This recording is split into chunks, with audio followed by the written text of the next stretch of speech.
Soyez les bienvenus dans ma nouvelle vidéo. Dans cette vidéo, on va continuer sur les bases qu'il faut avoir pour faire le machine learning en Python. Dans cette nouvelle vidéo, je vais vous parler des structures conditionnelles, des boucles et puis des fonctions. Comment on va pouvoir déclarer et manipuler les fonctions en Python. Donc, si vous n'êtes pas encore abonné à ma chaîne YouTube, je vous invite à vous abonner pour ne jamais rater mes vidéos. Sans plus tarder, je vais commencer par les structures conditionnelles. Les structures conditionnelles comme if et else permettent de faire des contrôles sur les variables, de contrôler les actions des utilisateurs. Par exemple, dans le domaine de la sécurité, on peut mettre en place une structure conditionnelle pour limiter les accès en fonction de l'âge des utilisateurs. Donc, sans plus tarder, je vais vous donner un exemple pratique des structures conditionnelles en Python. Donc, si je déclare par exemple la variable âge égale à 18 par défaut, je viens en ligne, je fais if âge supérieur à 18, alors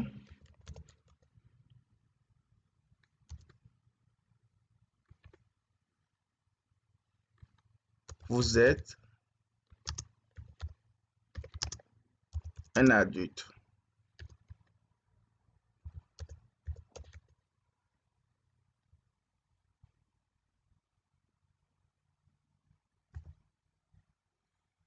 Maintenant, dans le cas où l'âge de la personne est inférieur à 18, alors la personne est un enfant. Donc, je vais mettre else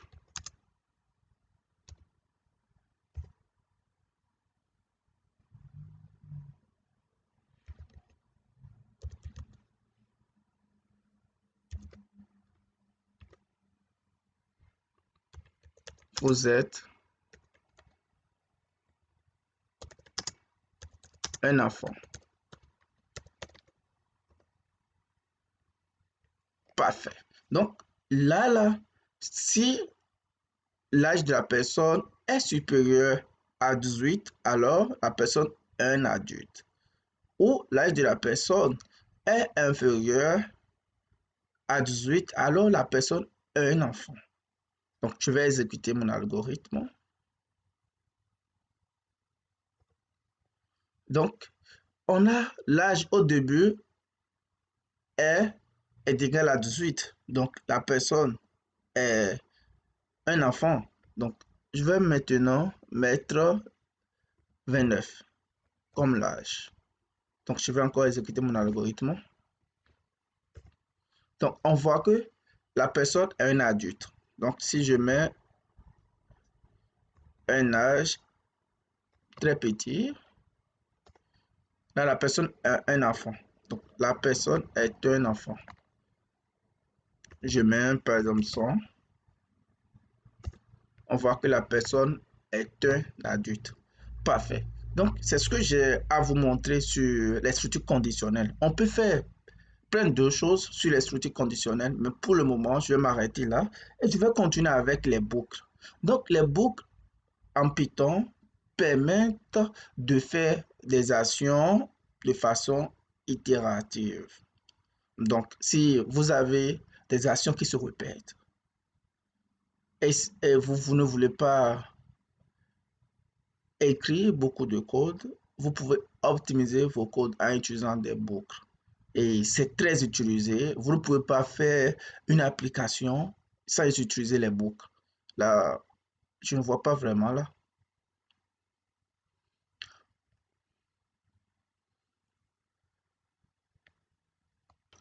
Concernant les boucles, nous avons la boucle for et while qui sont très bien utilisées en Python. Donc, en ce qui concerne while est toujours utilisé pour les actions qui sont très répétitives ou les tâches qui se répètent ou les algorithmes qui s'exécutent de façon interactive ou itérative. Donc, ce qui distingue while de for, dans la boucle while, il faut une condition de base. C'est ça la différence entre while et for. Mais les deux peuvent faire les mêmes tâches, mais il faut une condition. Je vais par exemple écrire une boucle for pour afficher la table de multiplication de 11. Donc, je vais déclarer, ça fait for range 1, 11.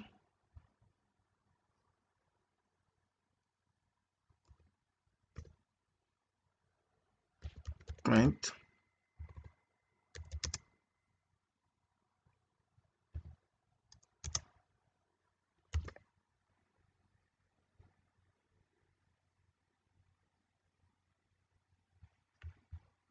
Donc, je fais la table de multiplication de 4. Donc, j'exécute. Parfait.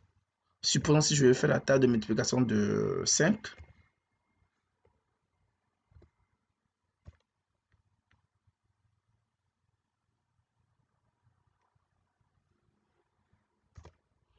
Parfait. Ou 6, ou n'importe quelle table de multiplication. Donc, on voit qu'avec les fonctions, on réduit le code. Donc, on a, on a fait une table de multiplication en 3 lignes. Si on voulait faire, par exemple, avec la méthode traditionnelle, on peut faire 10 lignes ou 11 lignes. Donc, c'est très important d'utiliser les boucles dans une application. C'est très, très important. Donc, par la suite, je vais maintenant parler de la boucle while. While est très utilisé quand on a une condition.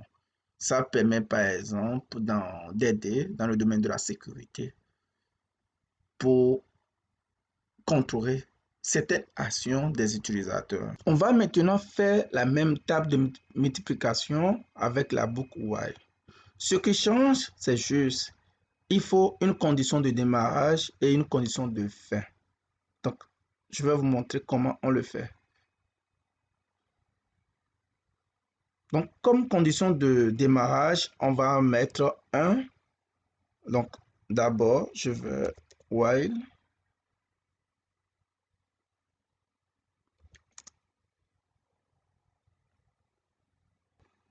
n inférieur ou égal à 10.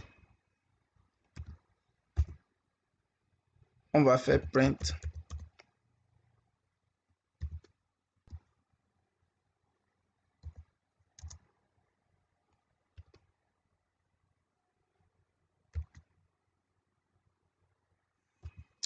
Table de multiplication de 7 égale. Maintenant, on fait n fois 7.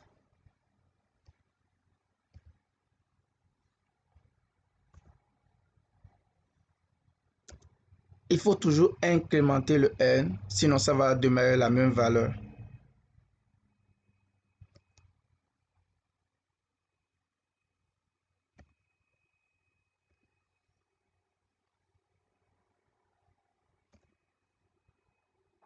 Parfait. Donc, si je veux, par exemple, je peux changer. Le n, je vais mettre 8.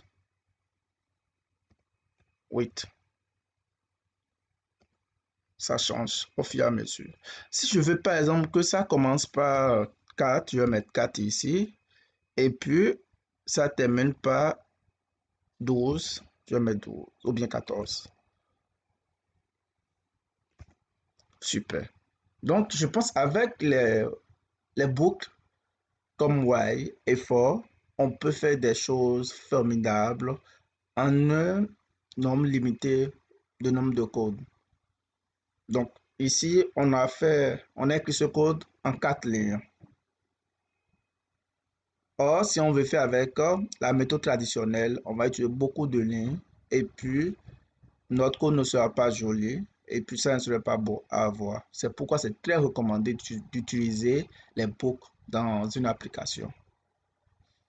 Ensuite, je vais parler des fonctions. Je vais vous montrer comment déclarer une fonction et l'utiliser des fonctions. D'abord, les fonctions servent à réutiliser les codes. Supposons, vous avez écrit un code et vous voulez l'utiliser. Il suffit juste d'appeler la fonction. Écrire tout le code dans la fonction et puis à chaque fois que vous voulez utiliser le même code, il appelle juste la fonction qui se fait en une seule ligne. Donc sans plus tarder, je vais continuer avec les fonctions. Supposons si on veut afficher la même table de multiplication, mais en utilisant les fonctions. Donc, je vais faire la même chose. Donc, je déclare d'abord ma fonction. Je mets def table m pour suivre multiplication. Donc, je vais prendre comme paramètre de la fonction la table qu'on veut faire. Si on veut faire la table de multiplication de 4, de 5, de 6. Donc, je vais prendre ma fonction va prendre comme paramètre la table qu'on veut faire. Donc, je vais mettre n comme la table.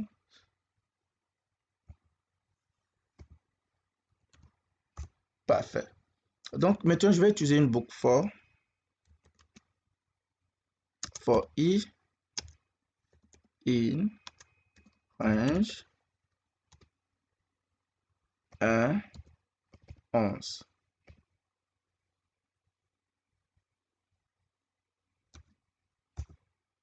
Super. Je vais faire print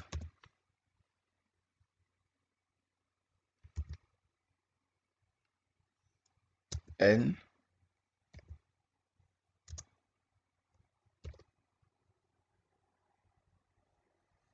ins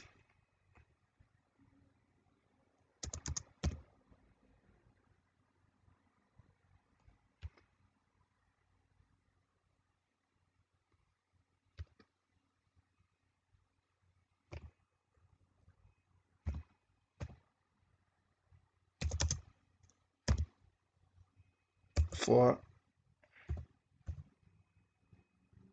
i. Parfait. Là, je viens de déclarer ma fonction. Donc, il faut que j'appelle cette fonction que j'ai déclarée pour pouvoir l'utiliser. Donc, je reviens à la ligne. Donc, pour appeler la fonction, il suffit de taper le nom de la fonction, table m. Je mets par exemple 4 comme paramètre. Parfait. Donc, je vois que j'ai appelé la fonction et puis j'ai appliqué 4 comme paramètre et ça fait. Si je veux, je peux appeler la fonction plusieurs fois.